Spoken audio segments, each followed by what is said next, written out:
Hello, I'm Sensitive Savage, and we're going to take a look today at Euphoria.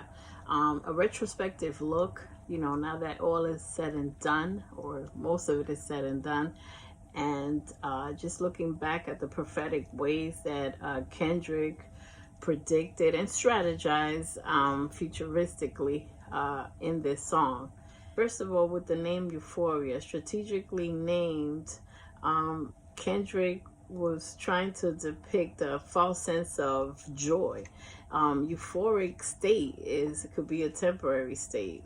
Something that's the opposite of that is fulfillment, self-love, things that are lasting, being at peace with yourself and in your current situations, embracing and working through your situations.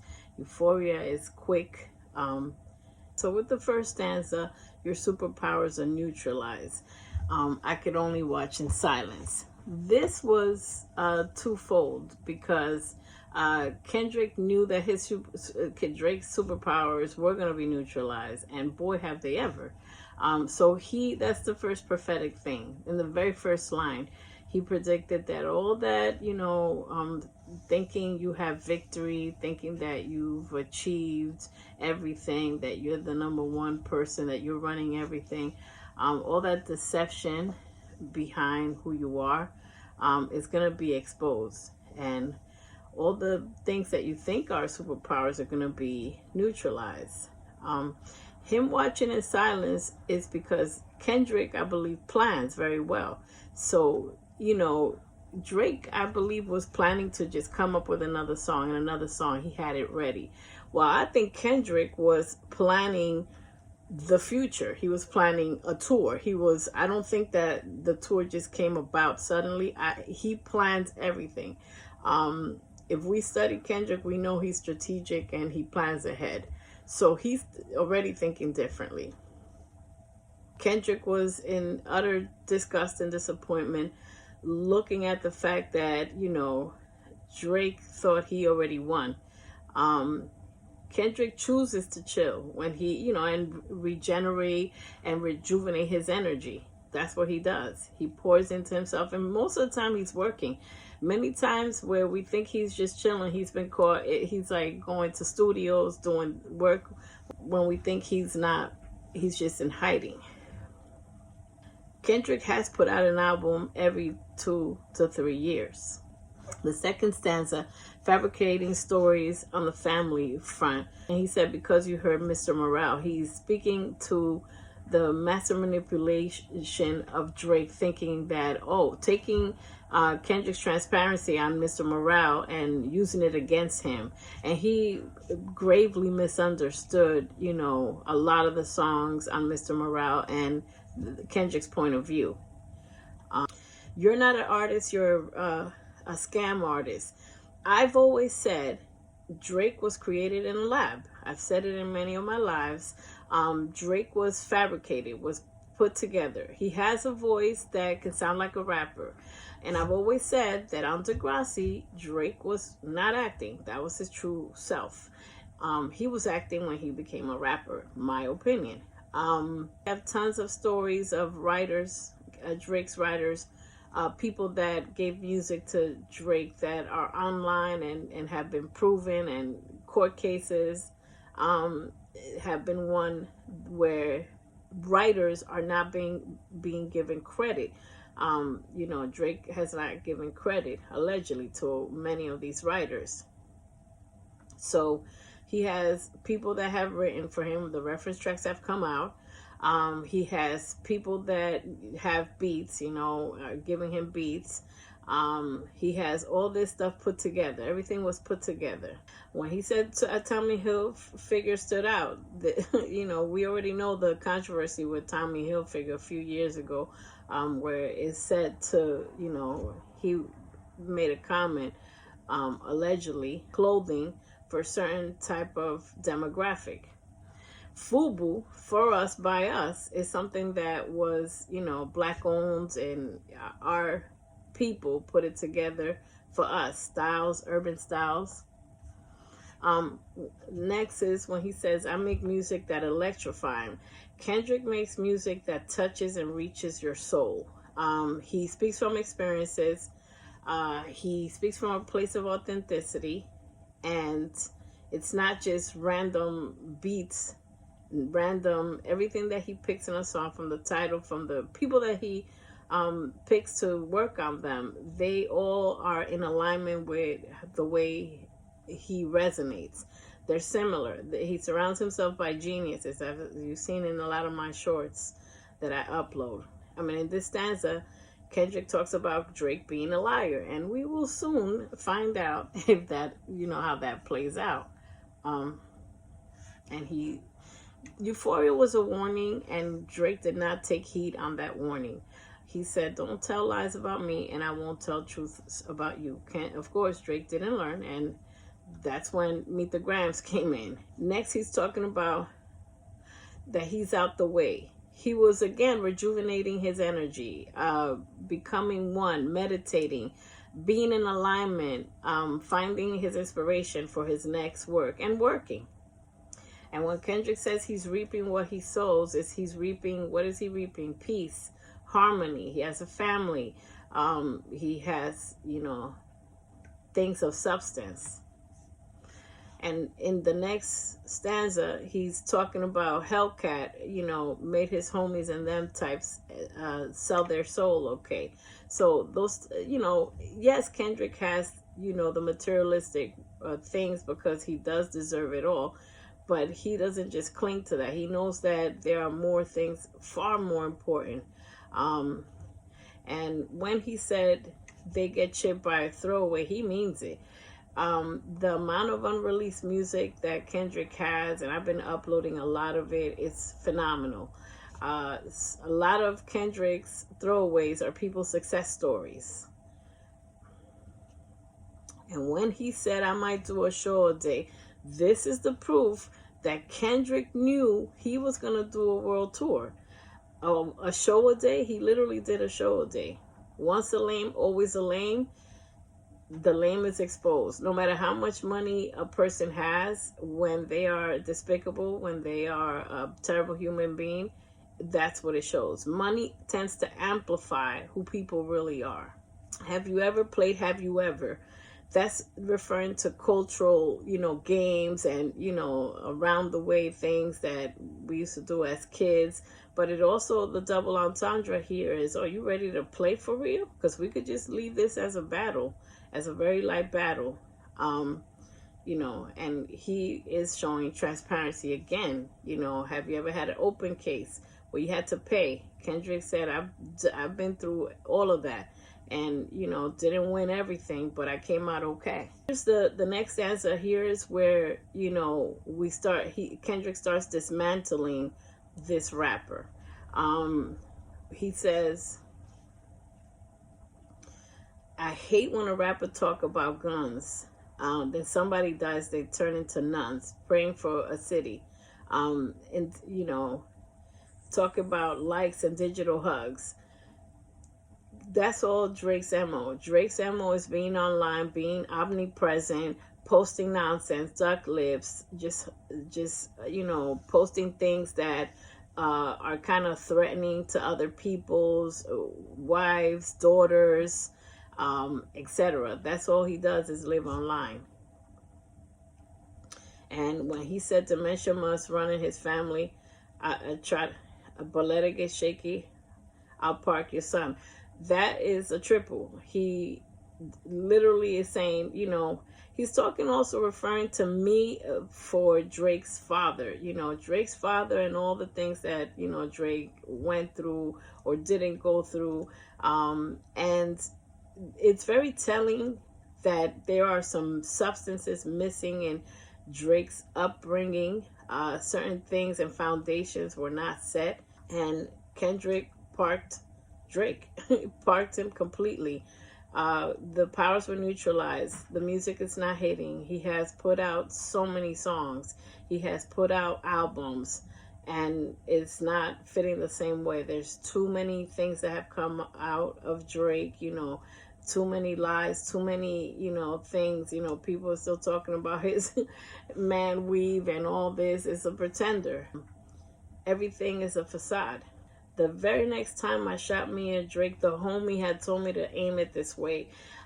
For me, I believe that's referring to Glasses Malone in the song they did together called Thuggin', where Glasses, was referring to shoot low, aim low. In the previous line also, when he says, I got a Benjamin and a Jackson like I'm Joe, okay, he's basically sonning Drake. He's saying, I got one of them Jacksons running around because, Joe had several sons. But Drake, refers himself as, the Michael Jackson, which is obnoxiously unaware of what Michael Jackson's star power was. But Glasses Malone said in the feature with Kendrick on Thuggin', aim, low, aim down. Kendrick also talks about when he gives somebody a chance, he watches them and see how they move. He said, I didn't point down enough. I didn't learn my lesson the first time. I gave you another chance, and you haven't changed. That's what you're all about, fame and all this despicable acts and taking people's girls, allegedly. And then, of course, he is, Kendrick is referring to, give me Tupac's ring back. I'd rather double that wage than let a Canadian, an outsider, make everything that Pac talked about of protecting our own and being for the culture get ruined. Kendrick then talks about this is a cutthroat business. Don't get it twisted. What is it, the braids? So it's also referring to when Drake puts the braids on, he's okay, his persona. I'm this type of wavy rapper now. It's a costume. So it's like, don't get it confused.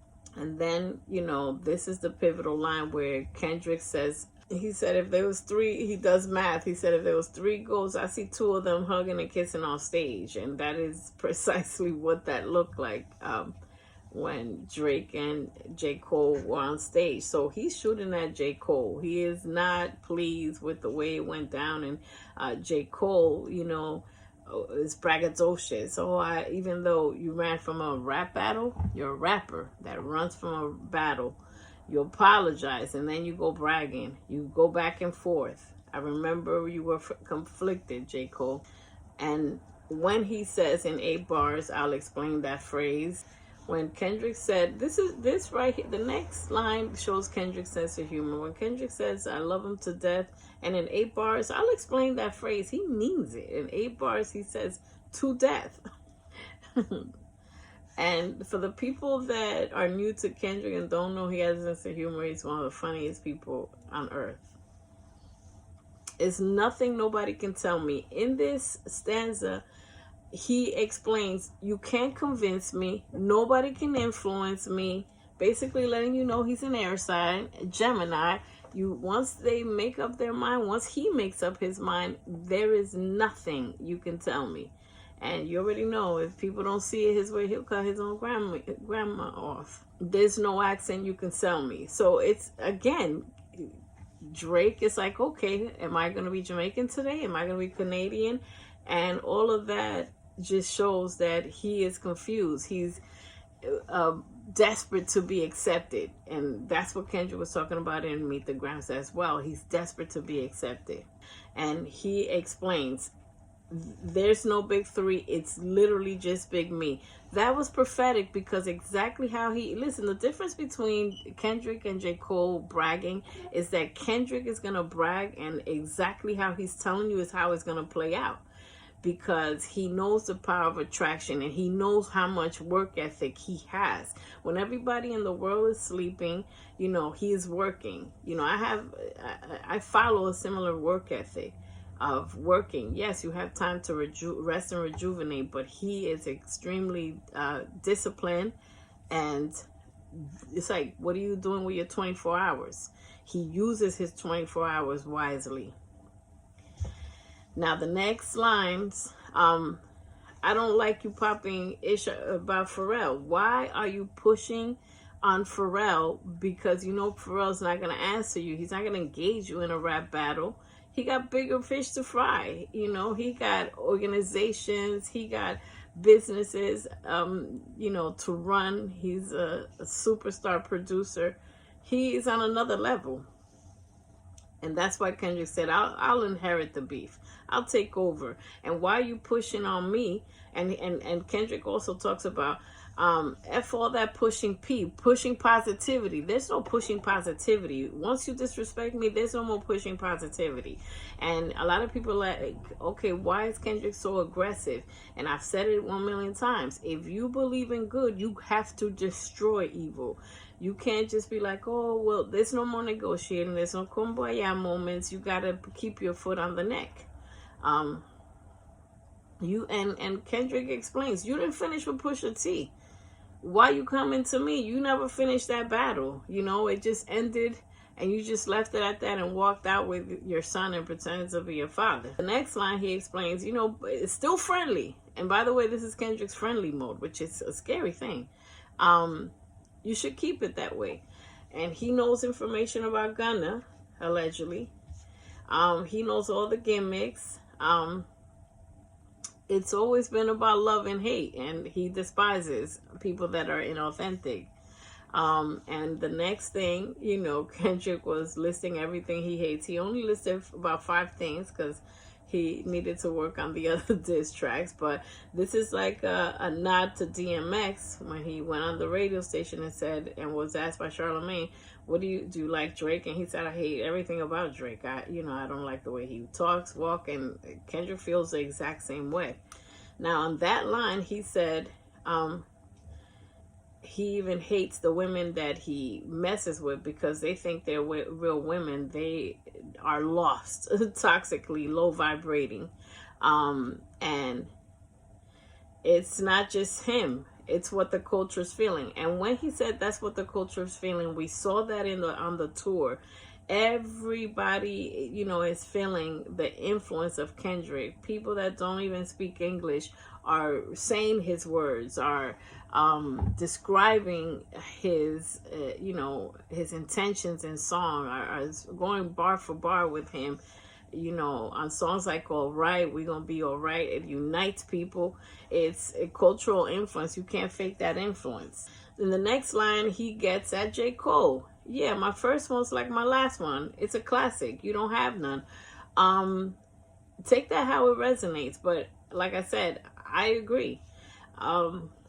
The way that J. Cole insulted, see, J. Cole didn't want a friendly fade. He wanted to go all in because he had a false sense of euphoria where he felt euphoric and thought that he could just be Kendrick and hang out with my new buddy Drake or whatever. How could you? That's a disloyal friend.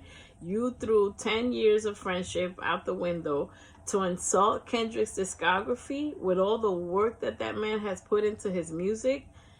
There's certain doors, there's certain hitting below the belt you just don't do. Once he did that, I think J. Cole sealed his fate with Kendrick. I don't think there's any turning back. Now, there may be a miracle where they could work together. I don't believe that. So a lot of people are like hopeful. I know Kendrick, once Kendrick is done, if you study how he moves, he is done. And when he said headshots for the year, you better walk around like Daft Punk. Kendrick, you are not that accurate. It's been 2 years. I think it's headshots for a lifetime. Me, personally. A Top Dog, who they think they're playing with. Extortion's my middle name. That means whenever you go, your people, Aiden Ross included, you think you're going to go to LA, certain areas, you got to be, you know, you're going to be greeted by friends that are going to do a wellness check on you and see how you're doing.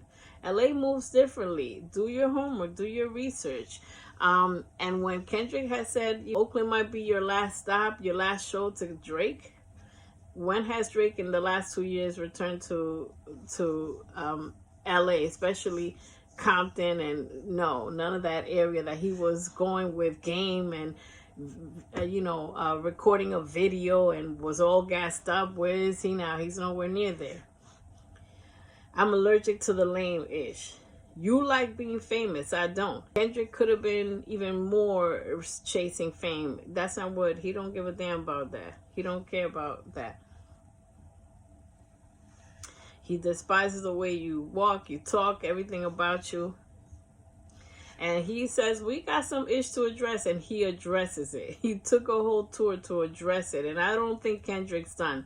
I do believe, I still am one of those people that believe there's a GNX Deluxe, and because all of the features on the GNX album said they recorded a ton of songs. They recorded fire-ass songs. They recorded amazing songs, and they're like, where are those songs, you know? So I know that all that might be used. Some of it might be used in the future. Kendrick goes on to say, I still love when you see success. At this point, he's still warning him and saying, you already, both of you disrespected me, but I'm willing to leave it right here. We like Drake's little melody, little, you know, little club music, little bangers, little love songs, little emotional songs or whatever. And if Drake would have came out and just been like, you know what, I am not a gangster. I'm just a kid from the suburbs and I like rap. I'm doing music. I don't write my songs, or these are my writers. People would have accepted him and just been like, all right, he doesn't write, you know. Don't go into a battle, though. Don't pretend to be like this battle rapper or this rapper. You know, you're just a performer and an artist. And he said, I know you call yourself a boy. Why would any grown-ass man call themselves a boy? And where's the man? I ain't seen him yet. And him standing by the next line, Sexy Red, what is sexy about that? You know, like, honestly. And then he says, you don't like women. And listen, that might hold more truth than ever, because he has disrespected people's daughters, Mos Def's daughter. He has disrespected people's wives, people's girlfriends. Lil Wayne, allegedly, you know, when he was in jail. Like, he has, well, Lil Wayne admitted that. You understand? He has shown time and time again a blatant disrespect for women. And it's like all this duck lips. Are you competing with women? Do you want to be one? You know, it doesn't matter. You're signed to a, that's signed to a. You know what I'm saying? That's reminiscent of Remy Ma when she was doing Sheether against Nicki Minaj. You know, it's like, yes, Kendrick owns his own company now, and he moved on. He's evolving to bigger and better things, so he can control his masters and control his music. And then he speaks about a cease and desist. Drake has been known to do that. You know, it has been rumored, allegedly, that he has sent cease and desist. Calling around trying to get dirt on people. He said, you think I have time for that? I have a son that I'm actually actively raising. Waking him up, praying, going through the day, walking through life, you know, giving him tools. You know, and talking about God. You know, he basically killed Drake in this one. With this paragraph, with this line right here, was everything. Ain't a 20v1, absolutely not a 20v1. The nation of writers that Drake comes with is a 1v20. Kendrick was spot on, stellar with this line. Bring him out too, I'll clean all of them out too. They don't want it, they're running, they scramble, you know. Tell Beam that he better stay right with you. All these people. And then when Drake did that AI nonsense, disrespectful, he said, my sixth sense, Kendrick said, my sixth sense from that movie is telling me to off him. I see dead people. And that's how he used in the pop out. I see dead people and not like us and everything. I'm a Blick ninjas in a coffin. There's actually a meme on that in the internet. Shooting at a coffin. I think that's, Drake had the longest, you know, career funerals in those tours, city to city, country to country.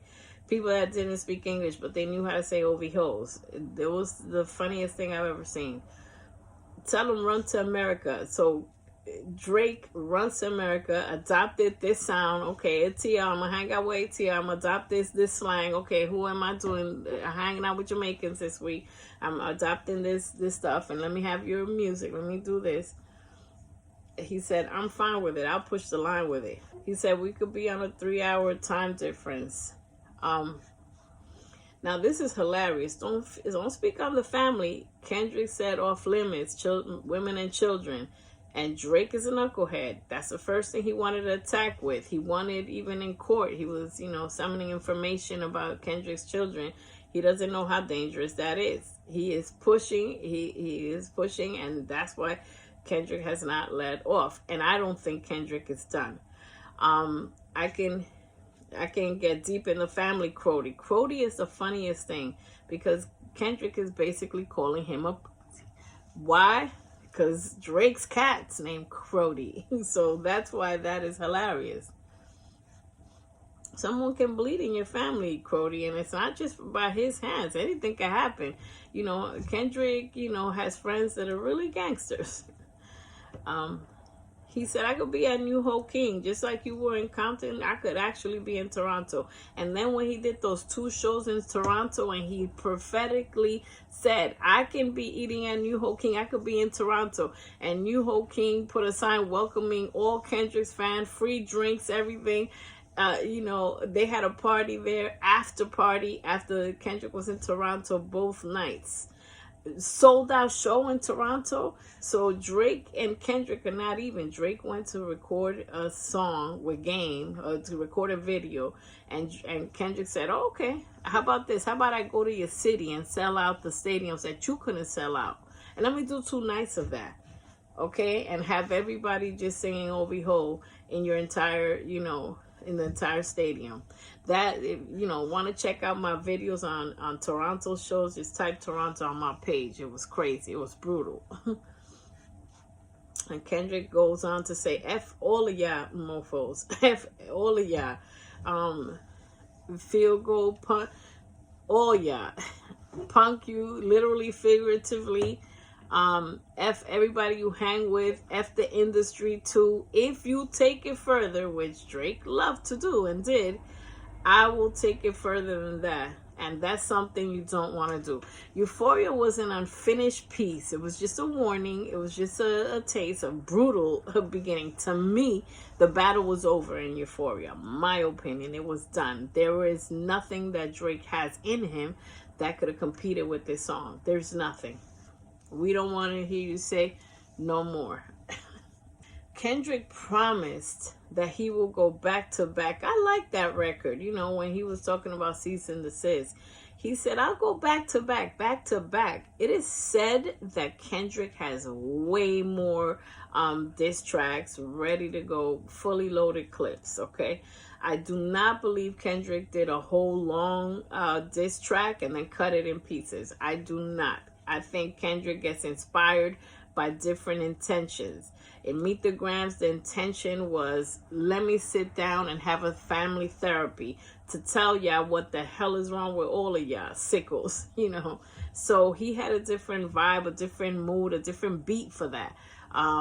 So I believe that he just strategically created a lot of diss tracks. Kendrick makes music easily. When you are talented, the possibilities are endless, and it's free-flowing creativity. Euphoria, again, was a warning, and it was prophetic. Everything that Kendrick said was going to play out, played out completely. All the other diss tracks are completely prophetic as well. Kendrick gave the audience a lot to think about it. He opened the awareness and the consciousness of the collective by making the audience look at Drake in a different way and pointing out things that were not authentic of him, and him loving to live online, him lying, ghostwriters. He started to expose everything, and a lot of people went online, looking for information and researching further. And he warned, if you want to take it further, I still have more information. He kept saying that in every diss track. Kendrick is prophetic. Euphoria was it changed the trajectory of how the next years played out for Drake. So help him God.